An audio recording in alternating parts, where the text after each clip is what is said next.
والسلام على سيد الأنبياء والمرسلين وعلى آله وأصحابه أجمعين. أما بعد،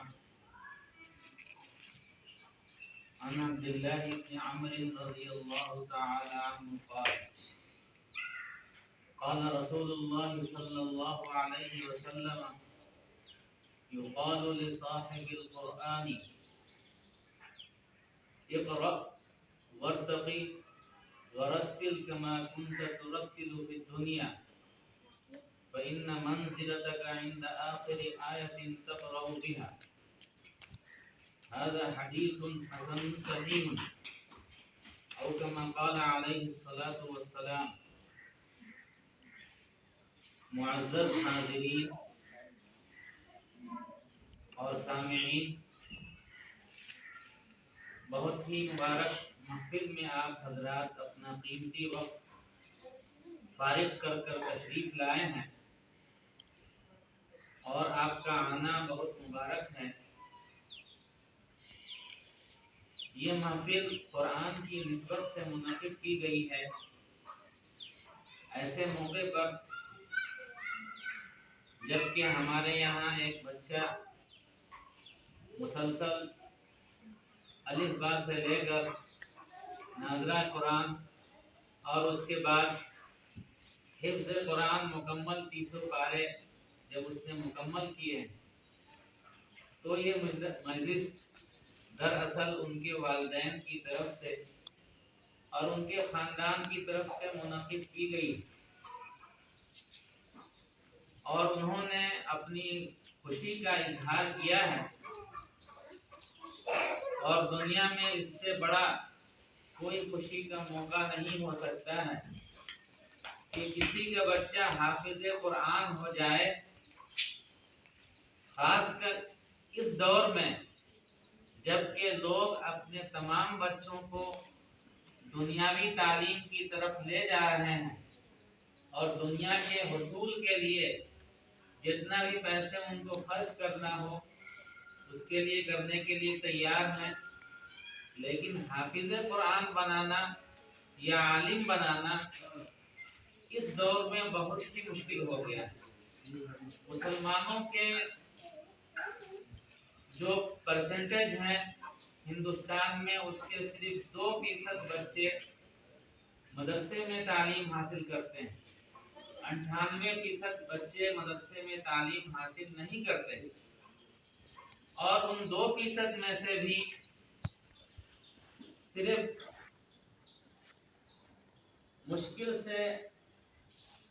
0.2% بچے حافظ ہو پاتے ہیں،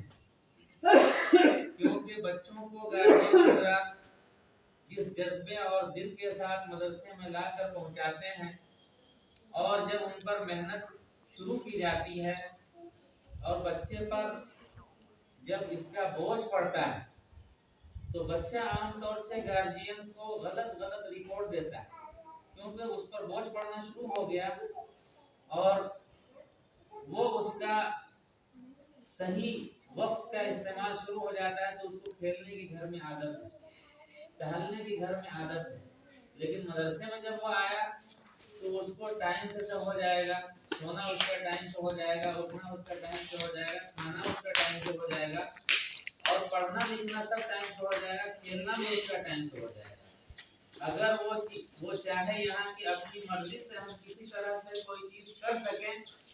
تو یہاں پر اس کی مرضی نہیں چلتی ہے، بلکہ جو سسٹم بنا ہوا ہے اس کی مرضی چلتی ہے۔ چنانچہ اذان کے وقت سے آدھا گھنٹہ پہلے ہی بچوں کو جگا دیا جاتا ہے، اور بچے وضو وغیرہ کر کے فارغ ہوتے ہیں اور درسگاہ میں جاتے ہیں، پھر اذان کا وقت ہوتا ہے تو اذان ہوتی ہے اور اس کے بعد پھر تعلیم شروع ہوتی ہے، پھر نماز کا وقت ہوگا، نماز ہوگی، اور نماز کے بعد پھر تعلیم شروع ہو جائے گی، پھر ناشتے کا وقت ہوگا، آدھے گھنٹے کے لیے چھٹی ہوگی، اس کے بعد پھر تعلیم شروع ہو جائے گی، تو پھر 10:30 بجے دن میں اس کو چھٹی ملے گی، اور تھوڑا بہت کھا پی کر ہلکا پھلکا ناشتہ، اور پھر جا کر اس کو نہانے کی ضرورت ہے، یا اور کوئی ضرورت ہے تو پوری کرے گا، ورنہ وہ 1 سے 1.5 گھنٹہ 2 گھنٹہ آرام کرے گا اور پھر کھانے کے لیے اٹھے گا اور کھانا کھلا کر کے اس کے بعد ظہر کا وقت ہو جاتا ہے، مسجد میں تشریف لے جاتے ہیں بچے اور نماز ادا کرنے کے بعد پھر عصر کی اذان تک وہ مسلسل محنت کرتے ہیں، تعلیم حاصل کرتے ہیں۔ اور قرآن کی نسبت سے کہنے کی کوئی ضرورت نہیں ہے کیونکہ وقت بہت کم ہے، لیکن میں چند باتیں آپ حضرات کے سامنے پیش کر دیتا ہوں۔ حضرت عبداللہ بن عمرو رضی اللہ تعالی عنہ سے روایت ہے، وہ فرماتے ہیں کہ حضور اکرم صلی اللہ علیہ وسلم نے ارشاد فرمایا کہ قیامت کے دن حافظ قرآن سے کہا جائے گا کہ پڑھو، اقرا، تلاوت کرو، اور ورتل، اور تلاوت اس طرح سے کرو جیسا تلاوت تم دنیا میں تجوید کے ساتھ کیا کرتے تھے، ورتقی، اور درجے پر چڑھتے جاؤ، آگے بڑھتے جاؤ، تلاوت کرتے جاؤ۔ یہ اللہ کے رسول ارشاد فرماتے ہیں کہ اس حافظ قرآن سے کہا جائے گا، اور آگے فرماتے ہیں کہ یہ ترقی کا درجہ کہاں ختم ہوگا؟ جہاں پر آخری آیت مکمل ہوگی وہاں پر اس کے ترقی کا درجہ ختم ہوگا۔ آپ سمجھ لیجئے کہ قرآن کریم کے اندر کتنی آیات ہیں، کتنے حروف ہیں، اور ہر حرف پر کم از کم 10 درجے کی بشارت تو ہے ہی ہے، گارنٹی کے ساتھ۔ زیادہ 10 تو یہاں سے شروعات ہی ہوتی ہے، اور زیادہ کہا جائے تو زیادتی کا کوئی انتہا نہیں ہے۔ 700 درجے، 1000 درجے، جتنے اخلاص کے ساتھ تلاوت کی ہوگی، جتنی اچھی نیت کے ساتھ پڑھا ہوگا، تو اس کے درجے میں ترقی ہوگی۔ اور حافظ قرآن کے سلسلے میں دوسری حدیث میں اللہ کے رسول نے ارشاد فرمایا ہے کہ حافظ قرآن کو اپنے خاندان کے 10 ان آدمیوں کو سفارش کرنے کا حق دیا جائے گا جس کے لیے جہنم واجب ہو چکی ہے۔ اپنے خاندان کے 10 ان آدمیوں کو وہ سفارش کر کے جہنم سے بچائے گا اور جنت کی طرف لے جائے گا۔ یہ قرآن کی برکت سے کم از کم 10 آدمیوں کو دیا جائے گا اختیار۔ ہندوستان ہی کے اندر ایسے بہت سارے گھرانے ہیں جو اس دور میں بھی مسلسل ان کے بچے حافظ ہیں، یعنی ان کے دادا پردادا بھی حافظ تھے، پھر وہ بھی حافظ ہوئے، ان کے بچے بھی حافظ ہوئے، 3-4 نسل تک جو موجود ہیں دنیا میں، ان کے ہاں حفظ کا اہتمام ہے۔ اپنے بچوں کو جیسے ہی وہ بچے پڑھنے لکھنے کے لائق ہوتے ہیں تو سب سے پہلے یہ اہتمام مسلمان کرتا ہے کہ بچے کو اللہ اور اس کے رسول کی ابتدائی تعلیم دے دیا جائے۔ پتہ نہیں بعد میں یہ بچے کو موقع ملے گا یا نہیں ملے گا، اس کی کوئی گارنٹی نہیں ہے۔ کم از کم اس کو ابتدائی تعلیم دی جائے تو ہر مومن، ہر مسلمان شوق سے تعلیم دیتا ہے۔ لیکن جس خانوادے میں، جس خاندان کے اندر جتنی تعلیم اور شعور ہے، اس کے حساب سے اپنے بچے کو تعلیم دے پاتا ہے۔ اگر بچے کو وہ آگے بڑھ کر تھوڑا سا چند قدم بڑھائے اور اپنے سے قریب، جو اس سے قریب مدرسے پڑھتے ہیں، جب وہ بچہ اس لائق ہو جائے کہ کچھ شعور والا ہو جائے، یعنی اپنا کپڑا لتا دھل سکے، اپنے کھانا کھا سکے، اکیلا رہ سکے، اتنا سا شعور اگر اس کے اندر پیدا ہو جاتا ہے اور اس کو کسی قریبی مدرسے میں داخل کر دیتے ہیں، تو ہمارے یہاں عام طور سے 4 سال 5 سال کے اندر بچے حافظ ہو جاتے ہیں، جو بچے بالکل پڑھنا نہیں جانتے، یعنی 0 سے، جن کو الف با سے آغاز کیا جاتا ہے، شروعات کی جاتی ہے، وہ بچے بھی 4-5 سال جاتے جاتے حافظ ہو جاتے ہیں۔ ان